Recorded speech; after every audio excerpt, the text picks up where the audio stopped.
Hello friends, again welcome to Industrial Chemistry Department, Sir BP Institute of Science. આપણા last practical ની અંદર we have completed the preparation of aspirin, means acetyl salicylic acid from salicylic acid. So now onwards we will start the new preparation of methyl salicylate, and it is again we form from salicylic acid by esterification reaction. So in this preparation we have three components which also called as raw materials. So first of all, the main raw material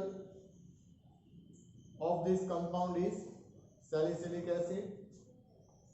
The second one is methanol, and the third one is H2SO4. So the requirements of all compounds are mandatory. So here we have taken salicylic acid of 5 gram, then 10 ml methanol, and almost approx 3 ml of H2SO4. So here, due to esterification reaction, methyl salicylate is formed.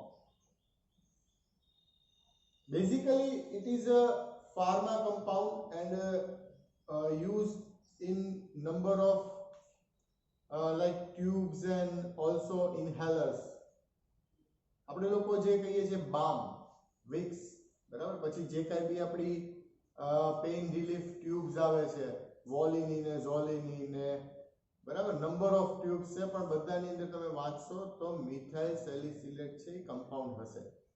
અને જે આપણે tube જે આપણે કોઈ પણ જગ્યાએ apply કરીએ ત્યારે જે આપણને ઇરિટેશન થાય, બળતરા થાય છે, સો એનું કારણ છે મિથાઇલ સેલિસિલેટ. નંબર ઓફ આ ટાઈપની ટ્યુબ્સ છે અવેલેબલ છે કે જેમાં મિથાઇલ સેલિસિલેટ કન્ટેન્ટ નથી હોતો, બરાબર, ખાલી ડાઇક્લોફેનાક ડ્રગ હોય કે જે પેઇન રિલીફ ને સોજો ઉતારવામાં મદદરૂપ થાય, તો એમાં આપણને ઇરિટેશન નથી થતું, બરાબર. તો અહીંયા આપણે જે સૌથી પહેલા પ્રિપરેશનનો પાર્ટ છે, આપણી 3 નંબરની પ્રિપરેશન છે, મિથાઇલ સેલિસિલેટ બનાવવાનો છે સેલિસિલિક એસિડમાંથી. સો આપણી જે બેઝિક રિક્વાયરમેન્ટ છે એની અંદર કન્ડેન્સર, બરાબર, અગેન આપણે જેમ પહેલા પ્રેક્ટિકલમાં કર્યું હતું રિફ્લક્સ વોટર કન્ડેન્સર ફિટ કરવાનું છે, રાઈટ, ઇન વોટર બાથ. એટલે વોટર બાથ માટે અગેન આપણે શું લઈશું, તપેલી, તપેલીની અંદર પાણી, પાણીમાં આપણે મૂકીશું ટ્રાયેંગલ, બરાબર, અને એની અંદર મૂકીશું આપણે આરબીએફ. સો આપણી રિક્વાયરમેન્ટ હાલ પૂરતી આરબીએફ છે, ટ્રાયેંગલ છે, તપેલી છે અને કન્ડેન્સર છે. સો આખી એસેમ્બલી તમને ફિટ કરતા હું અને યશભાઈ બંને તમારા જે બીએસસી સેમ 4 ના પ્રેક્ટિકલ્સમાં ઓર્ગેનિક પ્રિપરેશનમાં અમે બંને તમારી બધી પ્રિપરેશન છે કમ્પ્લીટ કરાવીશું. તો સાથે રહી અને કેવી રીતના એસેમ્બલી ગોઠવી, બરાબર, કઈ રીતના રિફ્લક્સ વોટર સિસ્ટમ ગોઠવી અને પ્રેક્ટિકલ આપણે સ્ટાર્ટ કરીએ, બરાબર. એટલે કેરફુલી જોજો, સરસ રીતે સમજજો અને 2-3 વાર વિડીયો જોશો એટલે તમને એક્ઝામિનેશનની અંદર જ્યારે પ્રેક્ટિકલમાં જો તમને આ ટાઈપનો કમ્પાઉન્ડ કે કોઈ પણ પ્રિપરેશન પૂછાય તો તમને કોઈ જગ્યાએ ઇશ્યુ આવે નહીં અને આરામથી સારી યીલ્ડ આવો, એ જ અમારા માટે તો અપેક્ષા હોય, રાઈટ. સો હવે આપણે પહેલા એસેમ્બલી ગોઠવતા શીખીએ. તો એસેમ્બલી માટે સૌથી પહેલા તમારે જે કરેક્ટ બર્નર જે પ્રોપર ચાલુ હોય, બરાબર, એ એકવાર ચેક કરી લેવાનું જગાવીને કે ભાઈ કયું સારી રીતે ચાલે. તો આપણી પાસે અહીંયા બર્નર છે બહુ સરસ વર્કિંગ કન્ડિશનમાં છે. અહીંયાથી આપણે મૂકી દઈએ છીએ એના ઉપર ફ્લેમ પ્રોટેક્ટર.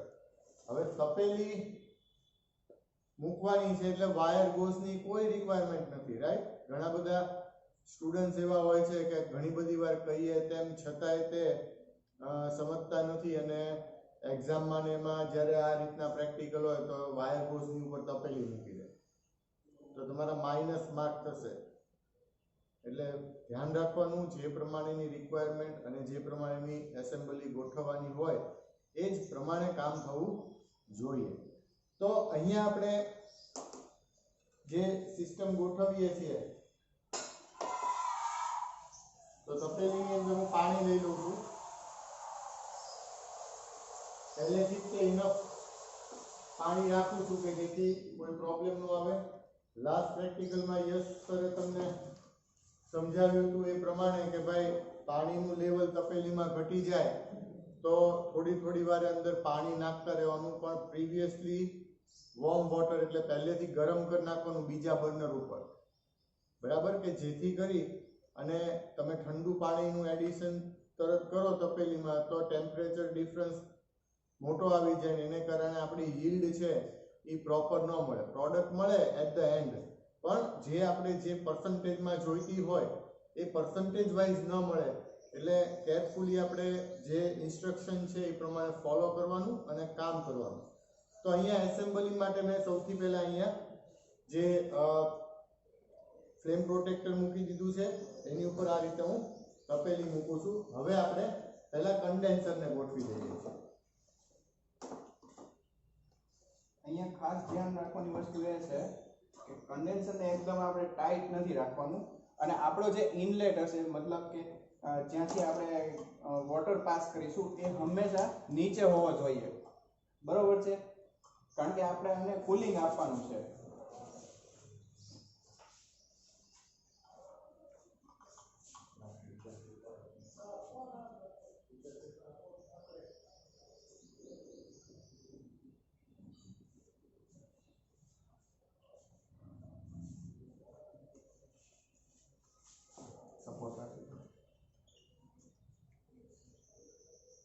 અહીંયા આપણે સપોર્ટ માટે ફિલ્ટર પેપરનો યુઝ કર્યો છે જેથી કન્ડેન્સર ઉપર વધારે દબાણ ન આવે અને કન્ડેન્સરને વધારે નુકસાન થાય નહીં. ઘણીવાર આપણે દબાણ આવી જાય, ધારો કે વધારે પ્રેસ કરી દઈએ, બરોબર છે, તો કન્ડેન્સર ફૂટી જવાની શક્યતાઓ રહેલી છે.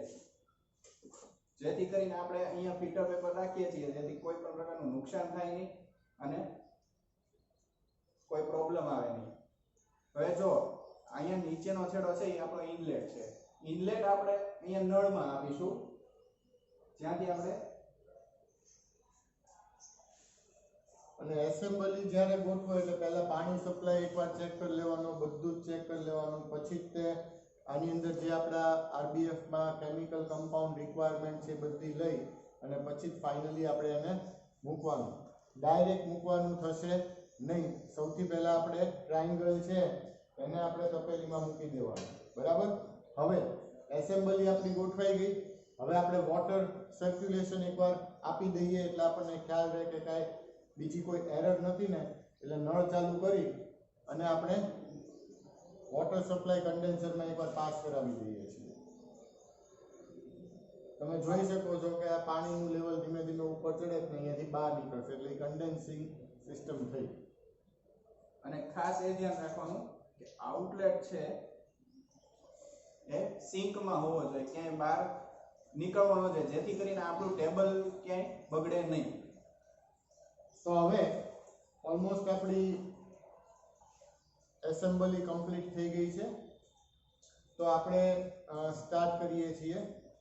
સૌથી પહેલા આરબીએફ ની અંદર જે કાંઈ બી આપણી રિક્વાયરમેન્ટ કમ્પાઉન્ડ છે એ આપણે મિક્સ કરીએ છીએ.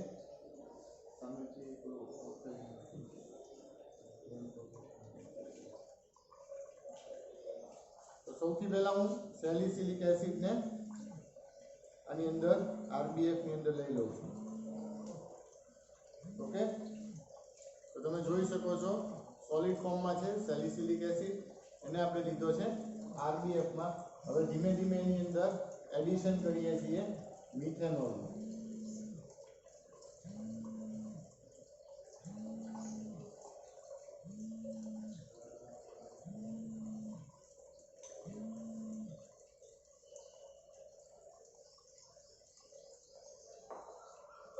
ઓલમોસ્ટ મિક્સઅપ થઈ જાય છે સેલિસિલિક એસિડ મિથેનોલમાં. થોડીક વાર એને સ્ટરિંગ આપીશું.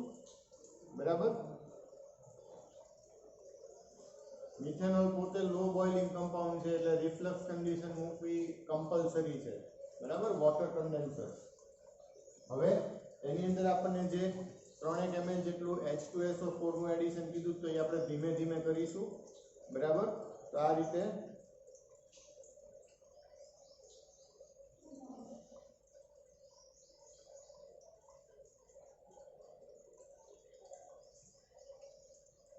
ધીમે ધીમે H2SO4 નું એડિશન મેં કમ્પ્લીટ કર્યું. રાઈટ.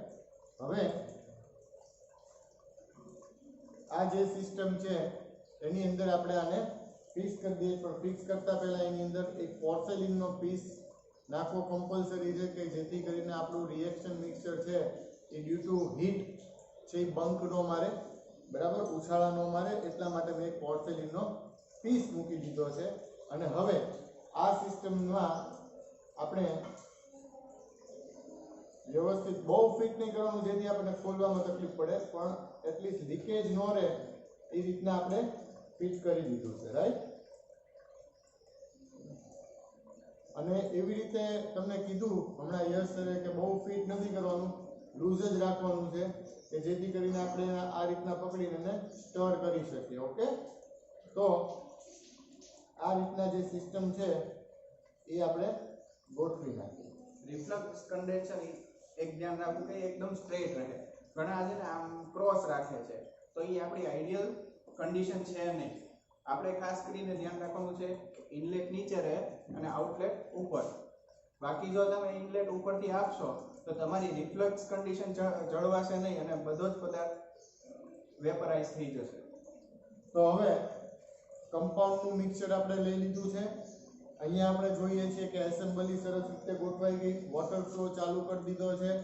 મતલબ કે આપણે એક્યુરેટલી બધી જ સિસ્ટમ કવર કરી નાખી. તો હવે આપણે રિએક્શન સ્ટાર્ટ કરીએ છીએ એટલે કે બર્નરને શરૂ કરીએ છીએ. અહીંયા કન્ડિશન એક એવી છે કે આ જે મિક્સચર છે એને ઓલમોસ્ટ મિથાઇલ સેલિસિલેટનું જ્યારે પ્રોડક્શન કરીએ છીએ ત્યારે 2 થી 2.5 કલાક એને કોન્સ્ટન્ટ ગરમ કરવાનું. બરાબર, એટલે કે ટેમ્પરેચર એક સરખું રહે એ રીતના 2 થી 2.5 કલાક ગરમ કરવાનું. એટલા માટે જ મેં તમને પહેલા પણ કીધું કે પાણી જ્યારે ફૂટી જાય 2-2.5 કલાક એટલે તપેલીમાંથી પાણી બધું જ વેપોરાઇઝ થઈ જાય. બરાબર, તો જો પાણી બધું ઉડી જાય તો ડાયરેક્ટ હીટિંગ થાય. ડાયરેક્ટ હીટિંગને કારણે આપણો કમ્પાઉન્ડ છે બરાબર એને નુકસાન થાય, પ્રોડક્ટ ન મળે, ઘણા પોસિબિલિટીઝ છે. એટલે અહીંયા વોટર બાથ કીધો છે એટલે વોટર બાથ જ જાળવી રાખવો પડે. અને એટલા માટે જો વોટર લેવલ ડાઉન થાય તો અન્ય એક બીકરની અંદર બીજા બર્નર ઉપર એને પાણીને ગરમ કરવાનું અને ગરમ પાણીને અહીંયા સાઈડમાં વોલ ઉપરથી જે તપેલીની છે એમાંથી એડિશન કરવાનું કે જેથી કરી અને સીધું ડાયરેક્ટ પાણી છે એ બહારની આરબીએફની સરફેસના કોન્ટેક્ટમાં ન આવે. ઉપરની સરફેસ કોરી હોય એની ઉપર જો ગરમ પાણી કે કોઈ પણ પાણી કેવો પદાર્થ પડે તો ક્રેક થવાની સંભાવના રહે અને તૂટવાની સંભાવના રહે. એટલે આપણે સાઈડ વોલમાંથી પાણીનું એડિશન કરી શકીએ છીએ. તો આ રીતે અહીંયા આપણે જે સિસ્ટમ ગોઠવી છે એને ઓલમોસ્ટ આપણે હવે 2 કલાક માટે ગરમ કરીએ છીએ અને હું બર્નરને સ્ટાર્ટ કરી દઉં છું. અહીં ખાસ ધ્યાન રાખવાની વસ્તુ એ છે કે આપણે ટ્રાયપોડ નહીં પણ ફ્લેમ પ્રોટેક્ટરનો યુઝ કરીએ છીએ. ફ્લેમ પ્રોટેક્ટર શા માટે? કે ટ્રાયપોડમાં આજુબાજુથી ખુલ્લું હોય, બરોબર છે, ખુલ્લું હોય તો હવા ઘણીવાર આવતી હોય તો એના કારણે છે ને બર્નરનું જે કંઈ ફ્લેમ હોય એ હલતી રહે અને પ્રોપર આપણને ટેમ્પરેચર મળે નહીં. બરોબર છે, અને ફ્લેમ પ્રોટેક્ટરથી આપણી જે ફ્લેમ છે એ પ્રોટેક્ટ થાય અને કન્ટિન્યુઅસ આપણને હીટિંગ મળતું રહે છે. માટે આપણે અહીંયા છે ને ફ્લેમ પ્રોટેક્ટરનો યુઝ કરીએ છીએ. હવે તમને યસ સર છે આખી એસેમ્બલી એકવાર નજીકથી દેખાડી દે છે કેવી રીતના ગોઠવ્યું છે, વોટર ફ્લો કેવી રીતે ચાલુ છે. બરાબર,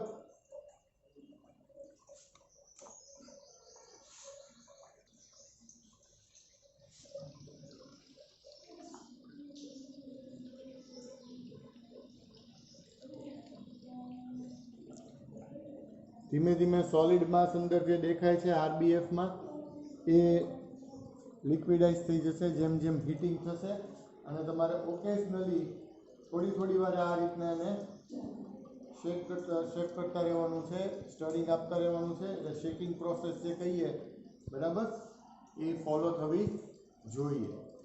હવે ખાસ ધ્યાન રાખજો, અહીંયા જોઈ લો, આ નળમાંથી જે પાઇપ આવે છે એ નીચે ઇનલેટમાં આપેલું છે અને જે આઉટલેટ છે એ ડાયરેક્ટલી સિંકમાં છે અને નળનો ફ્લો આપણે મિનિમમ રાખ્યો છે.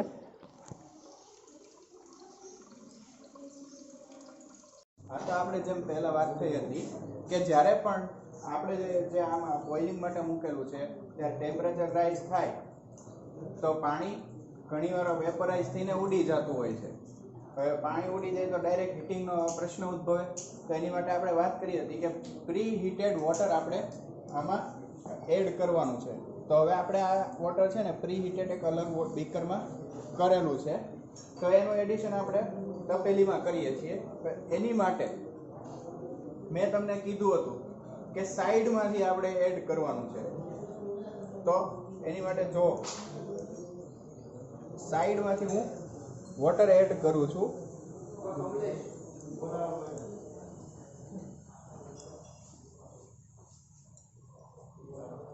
આ તો આપણે આમાં પ્રી હીટેડ વોટર શા માટે એડ કર્યું?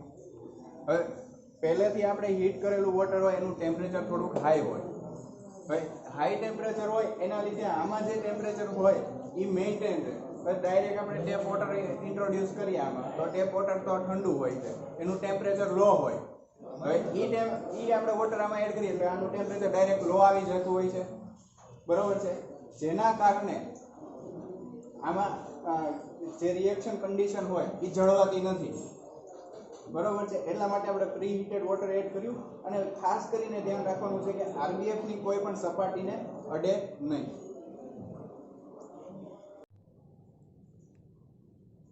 તો ફ્રેન્ડ્સ, આપણે જે પ્રેક્ટિકલી મિથાઇલ સેલિસિલેટ છે એને પ્રોડ્યુસ કરવાનું રિએક્શન મૂક્યું હતું, કમ્પ્લીટ થઈ ગયું છે. બર્નર આપણે બંધ કરી દીધું.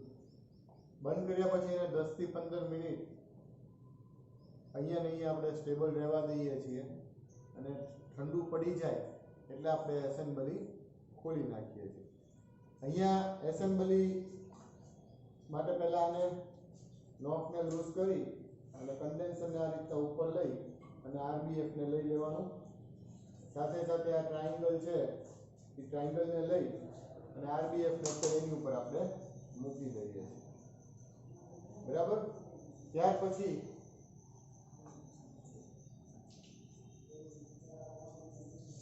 કન્ડેન્સરમાંથી જે પાણી છે એને રિમૂવ કરી અને હવે આપણે કોઈ કન્ડેન્સરનું કામ નથી એટલે આપણે એને પાણીને રિમૂવ કરી અને કન્ડેન્સરને અહીંયાથી બહાર કાઢી દઈએ અને જે રિમેનિંગ વોટર છે એને પણ આપણે કાઢી નાખીએ.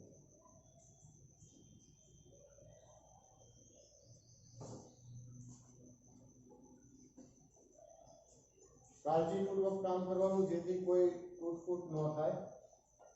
હવે આપણે જે મિથાઇલ સેલિસિલેટનું પ્રોડક્શન કર્યું છે તો એની અંદર જે પ્રોડક્ટ મળી છે, બરાબર, એ અત્યારે આમાં મિક્સ ફોર્મમાં છે. મીન્સ કે જે આપણે એસિડ નાખ્યો હતો તો એસિડ અંદર અવેલેબલ છે, કદાચ અનરિએક્ટેડ કોઈ કમ્પાઉન્ડ હોય લાઈક સેલિસિલિક એસિડ, તો એમાંથી આપણે પ્યોર પ્રોડક્ટ છે એક્સટ્રેક્ટ કરાવવાની છે. તો એના માટેના જે સ્ટેપ્સ છે તેમાં સૌપ્રથમ આની અંદર આપણે ઓલમોસ્ટ 50 ml જેટલું ડિસ્ટિલ વોટર નાખીશું અને કમ્પ્લીટ એને સ્ટર કરી અને સેપરેટિંગ ફનેલ આપણી પાસે છે, આને સેપરેટિંગ ફનેલ કહેવાય, બરાબર, કે જેની અંદર નીચે નોબ છે, ઉપરથી આપણે માસને અંદર નાખી દઈએ ત્યારે બૂચ બંધ રાખવાનું અને એને સેટલ થવા દેવાનું છે. એટલે અત્યારે વોટર અને એક્વાયસ લેયર અને ઓર્ગેનિક લેયર બે લેયર પડે. એટલે ઓર્ગેનિક લેયર છે કે જે આપણી પ્રોડક્ટ છે એને આપણે સેપરેટ પહેલાં કરી નાખશું અને એક્વાયસ લેયરને આપણે ડ્રેન કરી નાખશું.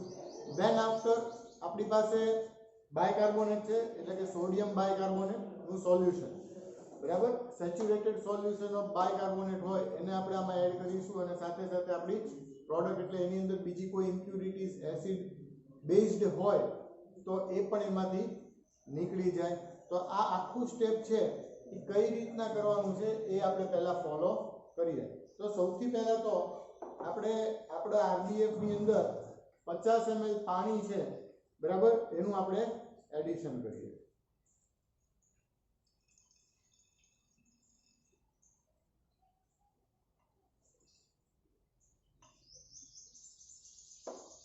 અને આ રીતે એને થોડુંક આપણે સ્ટરિંગ આપવાનું છે.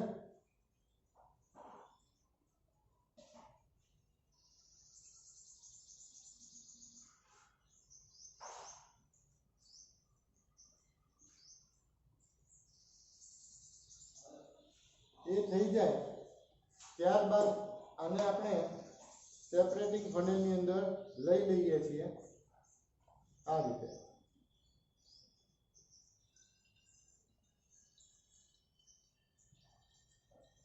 પોર્સેલિનનો પીસ છે એ અંદર ન આવે એની થોડીક તકેદારી રાખવાની છે.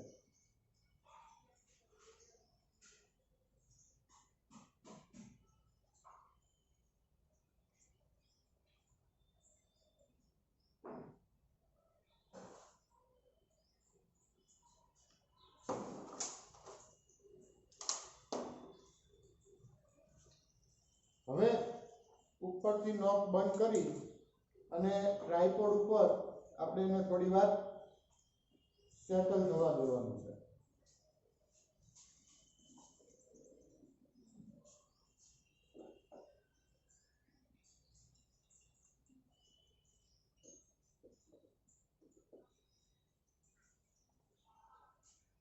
પાંચ સાત 10 મિનિટ સુધી એને આપણે સેટલ થવા દઈશું. એટલે ઓર્ગેનિક માસ છે જે આપણી પ્રોડક્ટ છે અહીંયા નીચે બેસી જશે. હું તમને દેખાડીશ સેપરેટ થોડુંક થાય એટલે.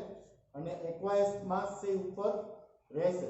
એટલે આપણે ઓર્ગેનિકને આપણે અલગ પાડી લઈશું અને પછી એને આપણે એક્વાયસ લેયરને જવા દઈશું.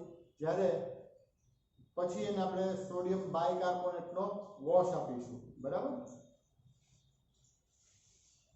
ડાયરેક્ટલી આમાં પણ સોડિયમ બાયકાર્બોનેટ નાખી શકાય છે, એમાં કોઈ પ્રોબ્લેમ નથી. પણ આપણે બંને સ્ટેપને સેપરેટલી કરીશું.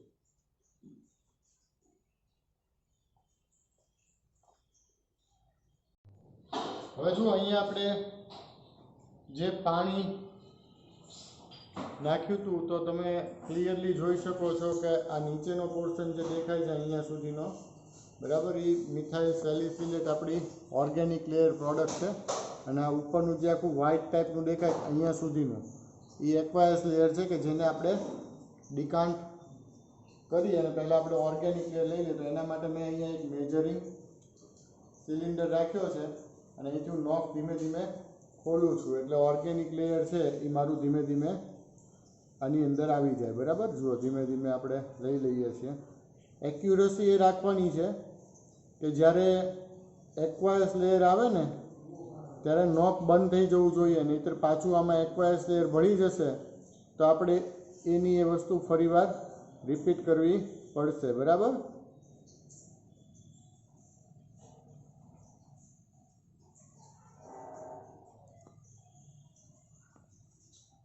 એક્ઝેક્ટ ટાઈમે આપણે બંધ કરી દીધું છે. હવે આ જે એક્વાયસ લેયર હતું એને હું હજી એકવાર એને સેટલ કરવાની ટ્રાય કરીએ છીએ કે એમાંથી કદાચ આપણને પ્રોડક્ટ વધારે ઓપ્ટેન થઈ જાય. બરાબર તો તમે જુઓ છો હજી થોડોક પદાર્થ નીચે પાછો જમા થતો હોય એવું દેખાય છે આપણને. બરાબર એટલે આવી રીતના એને સ્ટરિંગ આપો ને થોડું થોડું એટલે કદાચ ઉપર રહેલો હોય પદાર્થ તો એ નીચે ધીમે ધીમે થોડોક સેટલ થાય. તો એ જે થોડોક પદાર્થ થયો ને એને આપણે પાછો આમાં લઈએ જ લઈએ છીએ એટલે આપણે પ્રોડક્ટનો લોસ ન જાય. આવું 2-3 વાર કરતા રહીએ તો આપણને ખ્યાલ આવે કે આપણી પ્રોડક્ટમાં એક્યુરસી અને એક્ઝેક્ટ આપણને પ્રોડક્ટ મળે. રાઈટ હજી તમે જુઓ કે અહીંયા નીચે પદાર્થ પાછો થોડોક જમા થતો હોય એવું જણાય છે, પણ સાવ લેવા જશો તો ઘણીવાર એવું બને કે આપણે લોસ જાય, કારણ કે અંદરથી એક્વાયસ લેયર આપણામાં ભળી જાય, એટલે એને આપણે અત્યારે ડિકાન્ટ કરી નાખીએ છીએ.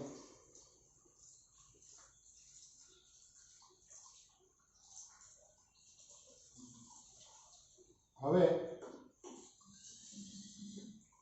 સેપરેટિંગ ફનેલને મેં એકવાર વોશ કરી અને હવે એનું નોક બંધ કરી અને આપણને જે પ્રોડક્ટ મળી છે એ પ્રોડક્ટને પાછી હું આની અંદર લઈ લઉં છું, કારણ કે આ જે પ્રોડક્ટ આપણને મળી છે એની અંદર કદાચ બની શકે કે થોડીક ઇમ્પ્યુરિટી જે છે એ એસિડની રહી ગઈ હોઈ શકે.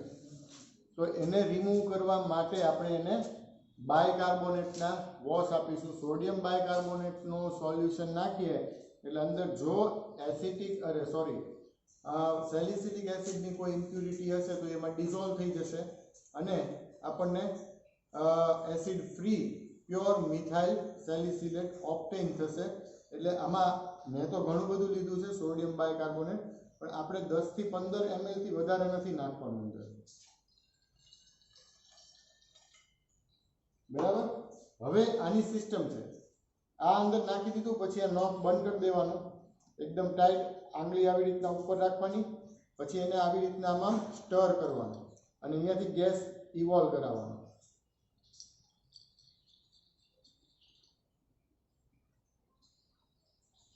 ગેસ ઇવોલ્વ નથી થતો મતલબ કે આપણે અંદર કોઈ ઇમ્પ્યુરિટી હતી નહીં અને ખૂબ સરસ રીતે આપણને પ્રોડક્ટ જ મળી છે. હવે એને પાછું આપણે 5-7 મિનિટ માટે સેટલ થવા મૂકીએ છીએ અને પછી આપણે પ્રોડક્ટને પાછી મેજરિંગ સિલિન્ડરની અંદર લઈ લઈશું. ઓકે. હા, તો વિદ્યાર્થી મિત્રો, આપણે આને છે ને 5 થી 10 મિનિટ માટે સ્ટેબલ થવા મૂકેલું હતું, બરાબર, સેપરેટિંગ ફનેલને. તો એ 10 મિનિટ થઈ ગઈ છે. તો તમે જોઈ શકો છો કે આમાં 2 લેયર તમને દેખાય છે.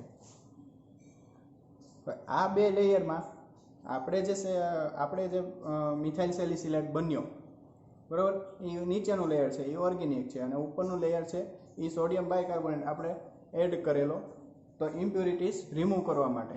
તો એ એક્વાયસ લેયર છે. 2 લેયર પડ્યા છે, બરાબર. તો આપણું જે મેઇન પ્રોડક્ટ છે એ નીચેનું લેયર છે, તો એને આપણે સેપરેટ કરી નાખવાનું છે. અત્યારે અમે અહીંયા મેઝરિંગ સિલિન્ડરમાં સેપરેટ કરીએ છીએ, પણ તમારે જ્યારે પ્રેક્ટિકલ કરવાનું આવે ત્યારે તમારે ટેસ્ટ ટ્યુબમાં સેપરેટ કરવો પડે, બરાબર. હવે જ્યારે આપણે સેપરેટ કરવાનું હોય ત્યારે આ નોબ છે એ આપણે ખોલી નાખવું પડે. જો આ નોબ ખુલ્લું ન હોય તો નીચેથી આપણને પ્રેશર કન્ડિશનને લીધે પ્રોડક્ટ મળતી નથી, બરાબર છે. તો આપણે આ પહેલાં ખોલી નાખીએ છીએ. હવે આ મેઝરિંગ સિલિન્ડરમાં આપણે પ્રોડક્ટ લઈ લઈએ છીએ. કેરફુલી લેવાની છે જેથી એક્વાયસ લેયર આપણે નીચે આવે નહીં.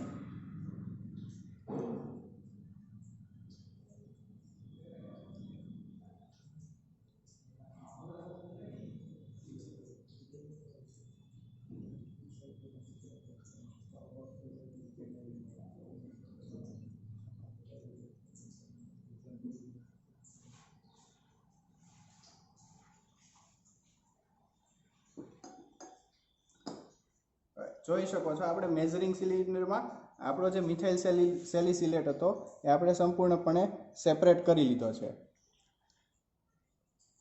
હવે આ જુઓ તમને કેટલા ml મળે છે, તો આ છે 3.8 ml સમથિંગ છે, બરાબર છે. તો આપણો જે સેલિસિલિક એસિડ હતો, જે રો મટીરિયલ હતું, એ આપણે સોલિડ ફોર્મમાં હતું અને આપણને મળ્યો છે આ લિક્વિડ ફોર્મમાં. તો આપણે કેલ્ક્યુલેશન માટે હું જ્યારે તમને કેલ્ક્યુલેશન સમજાવું છું ત્યારે આ જે આપણને 4 ml જેટલો મિથાઇલ સેલિસિલેટ મળ્યો છે એને આપણે સોલિડ ફોર્મમાં કેલ્ક્યુલેશન દ્વારા કન્વર્ટ કરીશું. હવે આપણે આ જોવું હોય કે આપણને આ મિથાઇલ સેલિસિલેટ જ મળ્યો છે તો એની ટેસ્ટ શું છે, તો આપણે જ્યારે બામ સૂંઘીએ ત્યારે કેવી સુગંધ આવે છે, બરાબર. તો મિથાઇલ સેલિસિલેટની આપણે જ્યારે સ્મેલ લઈએ છીએ તો એકદમ આપણને બામ જેવી સ્મેલ આવે છે, જે આપણે સૂંઘીને ચકાસી શકીએ છીએ. ઓકે, તો હું તમને હવે કેલ્ક્યુલેશન સમજાવીશ. હા, તો મિત્રો આજે આપણે મિથાઇલ સેલિસિલેટ બનાવ્યો, બરોબર છે, with the help of methanol and sulphuric acid. તો આપણે એકવાર રિકેપ કરી લઈએ આજે આપણે શું શું કર્યું. તો સૌપ્રથમ આપણે સેલિસિલિક એસિડ 5 ગ્રામ લીધો, બરોબર છે, એને એક આરબીએફમાં નાખ્યો. આરબીએફમાં આપણે એપ્રોક્સિમેટલી 10 ml જેટલો મિથેનોલ એડ કર્યો. એની પછી એમાં 2 થી 3 ml જેટલો કોન્સન્ટ્રેટેડ H2SO4 એડ કર્યો, બરોબર છે. એનું આપણે વોટર બાથમાં એને ગરમ કર્યો હતો, રિફ્લક્સ વોટર કન્ડેન્સર મૂકીને. હવે એ હીટિંગ આપણે ટેમ્પરેચર કોઈ આપણે ડિફાઇન ન હોવાથી એને કોન્સ્ટન્ટ 2.5 કલાક સુધી આપણે એને હીટિંગ આપીશું, બરાબર. આખી રિએક્શન પૂરી થઈ જાય એના પછી આપણને મિથાઇલ સેલિસિલેટ મળે છે. હવે આ મિથાઇલ સેલિસિલેટ ને એક્સટ્રેક્ટ કરવા માટે આપણે સૌથી પહેલા એમાં 50 ml જેટલું ડિસ્ટિલ વોટર એડ કર્યું હતું. એ ડિસ્ટિલ વોટર એડ કરીને પછી એમાંથી જે ઓર્ગેનિક લેયર આપણને મળતું હતું એ સેપરેટ કર્યું હતું સેપરેટિંગ ફનેલમાં. હવે આ સેપરેટિંગ ફનેલમાંથી ઓર્ગેનિક લેયર સેપરેટ કર્યા બાદ એમાં જો કોઈ પણ એસિડની ઇમ્પ્યોરિટી રહી ગઈ હોય તો આપણે એ રિમૂવ કરવા માટે સોડિયમ બાયકાર્બોનેટનું સેચ્યુરેટેડ સોલ્યુશન ઇન્ટ્રોડ્યુસ કર્યું હતું. એ ઇન્ટ્રોડ્યુસ કરતી વખતે આપણે ખાસ શું ધ્યાન રાખ્યું હતું કે એમાંથી જ્યારે આપણે શેક કરીએ, સ્ટરિંગ આપીએ, ત્યારે એમાં કોઈ પણ પ્રકારનું મતલબ જે બબલિંગ થતું હોય, એર નીકળતી હોય, એ આપણે નોબ ખોલીને રિમૂવ કરતા હતા. તો એ રિમૂવ કર્યા બાદ આપણને 2 લેયર મળ્યા હતા, એક ઓર્ગેનિક લેયર અને એક એક્વાયસ લેયર. હવે ઓર્ગેનિક લેયરને આપણે સેપરેટ કરી લીધું હતું સેપરેટિંગ ફનેલમાં. પછી હવે આપણે નોટિસ કર્યું કે આપણો રો મટીરિયલ છે જે સેલિસિલિક એસિડ છે એ ગ્રામમાં હતું, મતલબ સોલિડ ફોર્મમાં હતું, અને આપણી જે ફાઇનલ પ્રોડક્ટ હતી મિથાઇલ સેલિસિલેટ આ આપણને લિક્વિડ ફોર્મમાં મળ્યું. હવે આપણને કેટલું મળ્યું? એપ્રોક્સિમેટલી 3.8 ml, જેનું આપણે મેઝરિંગ સિલિન્ડરમાં આપણે મેઝર કર્યું તો આપણે 3.8 ml આપણે પ્રોડક્ટ મળી. હવે એ પ્રોડક્ટને આપણે કેલ્ક્યુલેશન કરવા માટે સોલિડ મતલબ ગ્રામમાં ફેરવવી પડે. ગ્રામમાં ફેરવવા માટે એને આપણે ડેન્સિટી વડે ગુણવી પડે છે. તો 3.8 ml જે આપણને મળેલી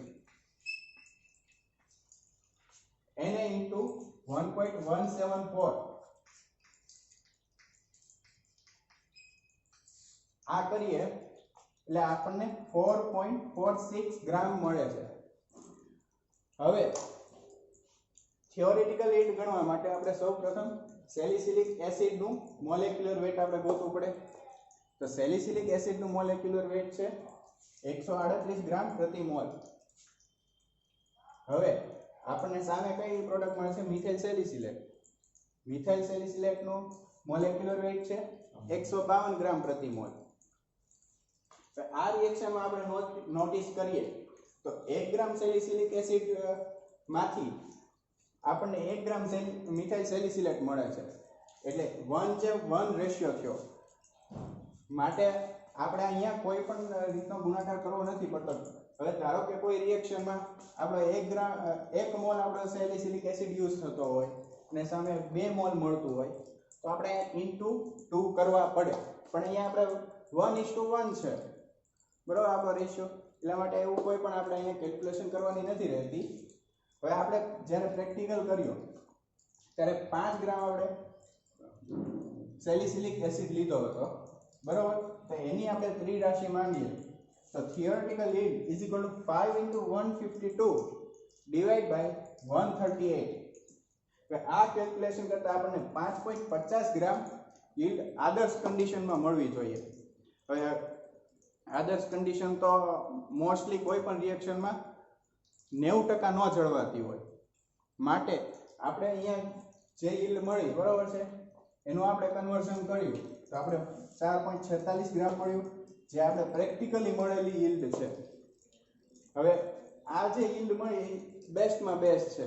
આ yield એટલે આપણે જો એનું percentage of yield કાઢવા જઈએ તો practical yield divided by theoretical yield into 100 એટલે 81.11% એ આપણા percentage મળ્યા. હવે આમાં આપણે સેલિસિલિક એસિડમાંથી મિથાઇલ સેલિસિલેટ બનાવ્યો બરોબર છે. તો મિથાઇલ સેલિસિલેટ બીજું કઈ રીતે મળી શકે? તો એક વિન્ટરગ્રીમ નામનો પ્લાન્ટ છે જે નેચરલી જ મિથાઇલ સેલિસિલેટ પ્રોડ્યુસ કરે છે. પણ હવે આપણે વિચારીએ કે તો આપણે કેમિકલી પ્રોડ્યુસ કરવાની શું જરૂર, ડાયરેક્ટ એમાંથી જ એક્સટ્રેક્ટ કરી શકીએ ને. પણ એમાં બહુ ખૂબ જ ઓછા પ્રમાણમાં મળતો હોવાથી આપણે એને કેમિકલી જ પ્રોડ્યુસ કરીએ છીએ. ફ્રેન્ડ્સ, તમને લોકોને યશભાઈ આખી કેલ્ક્યુલેશન સમજાવી. આપણે એસિટેનિલાઇટ બનાવ્યો બરાબર, એ પછી એસ્પિરિન બનાવ્યું. જો સિલેબસને રિલેટેડ આપણે જુદી જુદી યુનિટ પ્રોસેસીસ ભણીએ છીએ અને with the help of unit operation. કારણ કે યુનિટ પ્રોસેસ અને યુનિટ ઓપરેશન એક સિક્કાની બે બાજુ જેવું. કારણ કે જ્યારે કોઈ પણ આપણે કેમિકલ કમ્પાઉન્ડ બનાવીએ છીએ બરાબર, તો યુનિટ પ્રોસેસ એટલે કે કેમિકલ ચેન્જીસ થાય બરાબર, પણ with the help of physical changes કે જેને આપણે યુનિટ ઓપરેશન કહીએ છીએ. So any chemical reaction is equal to unit process plus unit operation.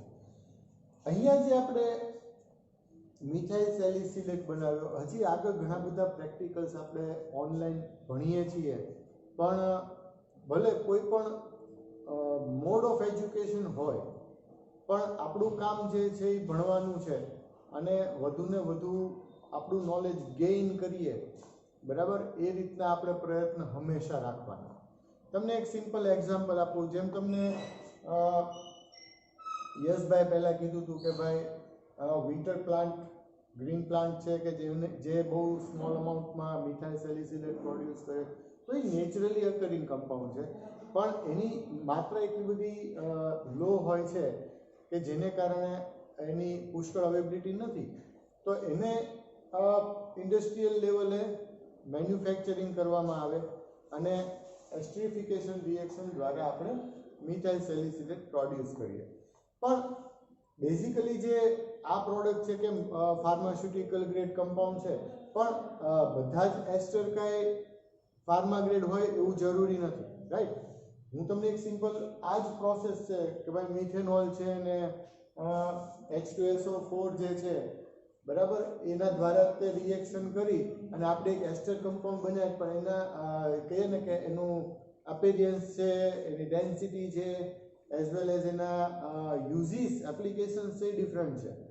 જેમ કે તમને કહું કે મિથાઇલ બેન્ઝોઇક એસ્ટર કરીને એક કમ્પાઉન્ડ છે બરાબર, બેન્ઝોઇક એસિડનું ફર્ધર રિએક્શન કરીને એમાંથી એસ્ટર એક બનાવવામાં આવે છે, પણ એકચ્યુઅલી એ ફૂડ ફ્લેવર છે બરાબર, અને એની સ્મેલ છે ટોટલી મિથાઇલ સેલિસિલેટ કરતાં ડિફરન્ટ છે, એકદમ સ્વીટ સ્મેલ છે. અને કહીએ ને કે ફૂડની અંદર એક એડિટિવ તરીકે ફ્લેવર તરીકે કમ્પાઉન્ડ જે છે એ વપરાય છે. એટલે ભલે રિએક્શન તો આ જ છે, પણ કમ્પાઉન્ડ બદલાય છે, એના કેરેક્ટરિસ્ટિક્સ બદલાય છે, એની એપ્લિકેશન્સ. એટલે આપણે ઇન્ડસ્ટ્રીયલ કેમિસ્ટ્રીમાં જ્યારે ભણીએ છીએ તો આપણું મગજ છે એ રીતના ડાયવર્ટ થવું જોઈએ કે ભાઈ સરે આ પ્રોસેસ ભણાવી છે તો આની બદલે આપણે બીજો કમ્પાઉન્ડ લઈને એવું શું કરી શકીએ છીએ કે ભાઈ વોટર મોલેક્યુલ્સ એને લિબરેટ કરાવીએ અને કોઈ નવો કમ્પાઉન્ડ બનાવીએ. તો જ્યારે એ એરાની અંદર તમારું માઇન્ડ છે એ વર્ક કરવા માંડશે એટલે સમજો કે તમે ધીમે ધીમે તૈયાર થઈ ગયા છો. અને એવું વિચારવું જ જોઈએ, કારણ કે ટ્રેન્ડ સતત બદલાતો હોય છે, કેમિકલ સતત નવા ને નવા આવતા હોય છે. આજે પેન્ડેમિક સિચ્યુએશન છે, કોરોનાની સિચ્યુએશન છે, તો દુનિયાની બધી જ દવાઓ નાકામ સાબિત થઈ બરાબર. ફરજિયાતપણે દરેક દેશે છે એ અગેન વેક્સિન શોધવાની ફરજ પડી અને આફ્ટર 1 યર કેટલા લોકો કોરોનાની ઝપટમાં આવી ગયા, એક્સપાયર થઈ ગયા. પછી ફાઇનલી બધા દેશોએ પોતાની રીતે વેક્સિનનું ઇન્વેન્શન કરી અને માર્કેટમાં મૂકી. તો જે હું કહેવા માંગુ છું કે નવી નવી વસ્તુ છે એ આપણે કહીએ ને નીડ છે આપણી, અને એ સતત ને સતત જોઈએ જ છે. એટલે આપણે એ એરિયામાં ચાલવું જ જોઈએ. આપણે તે ફ્યુચરની સાથે થોડીક હાથ મિલાવતા રહીએ તો આપણને તે પ્રોબ્લેમ ન થાય અને નવું. હા, તો વિદ્યાર્થી મિત્રો, આપણે મિથાઇલ સેલિસિલેટના પ્રેક્ટિકલની આપણે કેલ્ક્યુલેશન જોઈ, બરાબર છે. તો હવે આપણે એ જોઈએ કે મિથાઇલ સેલિસિલેટ બનાવવો હોય આપણે સેલિસિલિક એસિડમાંથી, તો એનું ઇન્ડસ્ટ્રીયલી પ્રોડક્શન આપણે કઈ રીતે કરી શકીએ. હવે ઇન્ડસ્ટ્રીયલી પ્રોડક્શન માટે આપણે સૌપ્રથમ સ્ટોરેજ ટેન્કની જરૂર પડતી હોય છે, બરાબર. તો હવે સેલિસિલિક એસિડ તો મતલબ કે સોલિડ ફોર્મમાં છે એટલે સ્ટોરેજની જરૂર પડે, બરાબર, સ્ટોરેજ સ્પેસની. પછી કોન્સન્ટ્રેટેડ H2SO4 અને મિથેનોલ બંને લિક્વિડ ફોર્મમાં છે માટે એના માટે ટેન્કની જરૂર પડે છે સ્ટોરેજ કરવા માટે. હવે એની પછી આપણે રિએક્શન કરવાની છે, રિફ્લેક્સ રિએક્શન છે, બરાબર. હવે એના માટે આપણે રિફ્લક્સ જેકેટેડ રિએક્ટર યુઝ કરીએ છીએ. જેકેટેડ શા માટે? તો એમાં આપણે હીટ આપવાની છે. હીટ આપણે સ્ટીમથી આપીએ છીએ અને અંડર 100 ડિગ્રી હોય છે. આપણે અહીંયા આપણે 2.5 કલાક જ હીટ કર્યું હતું, બરાબર. તો જ્યારે આપણે ઇન્ડસ્ટ્રીયલ એસ્પેક્ટથી જોતા હોઈએ ત્યારે એને આપણે હીટિંગ મે બી વધારે પણ આપવું પડે. તો આપણે 4 કલાક જેવું હીટ કરીએ. હવે હીટ કર્યા બાદ આપણે એને વોશિંગ ટેન્કમાં લઈએ છીએ. વોશિંગ ટેન્કમાં આપણે ડિસ્ટિલ વોટરના વોશ આપીએ છીએ. વોશ આપ્યા બાદ એને આપણે સેપરેટિંગ ટેન્કમાં લઈએ છીએ, બરાબર, સેપરેટરમાં લઈએ છીએ. સેપરેટરમાં આપણે એક્વાયસ લેયર અને આપણો જે પ્રોડક્ટ છે, બરાબર, એ ઓર્ગેનિક લેયર છે. તો એક્વાયસ લેયર ડિકાન્ટ કરીને આપણે ઓર્ગેનિક લેયર આપણે સેપરેટ કરી લઈએ છીએ. હવે સેપરેશન બાદ આપણે જોઈએ તો અહીંયા કોન્સન્ટ્રેટેડ H2SO4 મતલબ કે કોન્સન્ટ્રેટ એસિડ છે અને સેલિસિલિક એસિડ છે. હવે મે બી એમાં અમુક એસિડ અનરિએક્ટેડ રહી ગયો હોય, તો એની ઇમ્પ્યોરિટી રહી હોય, તો એ એસિડ આપણે રિમૂવ કરવા માટે એનું ન્યુટ્રલાઇઝેશન ટેન્કમાં લઈએ છીએ. તો ન્યુટ્રલાઇઝેશન ટેન્કમાં થાય છે શું કે આપણે સોડિયમ બાયકાર્બોનેટ એમાં ઇન્ટ્રોડ્યુસ કરીએ છીએ. સોડિયમ બાયકાર્બોનેટ જે અનરિએક્ટેડ એસિડ હોય એને એમાં ડિઝોલ્વ કરીને એને રિમૂવ કરી નાખશે.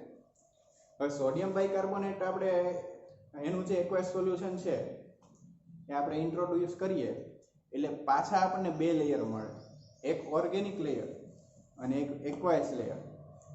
હવે એ લેયરને આપણે છૂટા પાડવા માટે પાછો આપણે સેપરેટિંગ ટેન્કમાં સેપરેટરમાં લેવું પડે આખું. તો હવે એ સેપરેટરમાં લીધા બાદ આપણને મળે છે જે નીચે જે મળે ઓર્ગેનિક લેયર, એ આપણે સેપરેટ કરી લઈએ છીએ, જે આપણી મેઇન પ્રોડક્ટ હોય છે મિથાઇલ સેલિસિલેટ, બરાબર. હવે મિથાઇલ સેલિસિલેટ છે ને એ ફાર્માસ્યુટિકલ પ્રોડક્ટ છે. એ મિથાઇલ સેલિસિલેટ મોસ્ટલી આપણને બામ અથવા તો પેઇન રિલીફ જેલ એવી રીતના અલગ અલગ આપણે જે સ્નાયુઓના દુખાવાને એ બધામાં જે લગાવવા માટેની જે જેલ અથવા બામ આવતો હોય એમાં જોવા મળે છે. આપણે જે ઓર્ગેનિક પ્રિપરેશન્સ છે એમાં ઘણી ફાર્માસ્યુટિકલ પ્રોડક્ટ્સ પણ આવતી હોય છે. તો આપણે ક્યાંય પણ મેડિકલમાં આપણે જ્યારે મેડિસિન્સ લેવા જઈએ, જેમ કે આપણે લાસ્ટ ટાઈમ એસ્પિરિનનું ભણ્યા હતા, તો તમારે એ નોટિસ કરવું કે મેડિસિન આપણે લઈએ છીએ એની પાછળ એના છે ને ડ્રગ કન્ટેન્ટ્સ લખ્યા હોય છે. તો એમાં કઈ ડ્રગ કેટલા પર્સન્ટેજ છે, પછી કઈ કઈ ડ્રગ છે, તો એ આપણે નોટિસ કરવું જોઈએ. હવે જ્યારે પણ આપણે બામ અથવા પેઇન રિલીફ જેલ કે એવું કોઈ પણ આપણે જ્યારે લઈએ ત્યારે એમાં નોટિસ કરવાનું કે સેલિસિલિક એસિડ છે, સોરી મિથાઇલ સેલિસિલેટ છે, એ આપણને એમાં કેટલા પર્સન્ટેજમાં આપ્યો છે.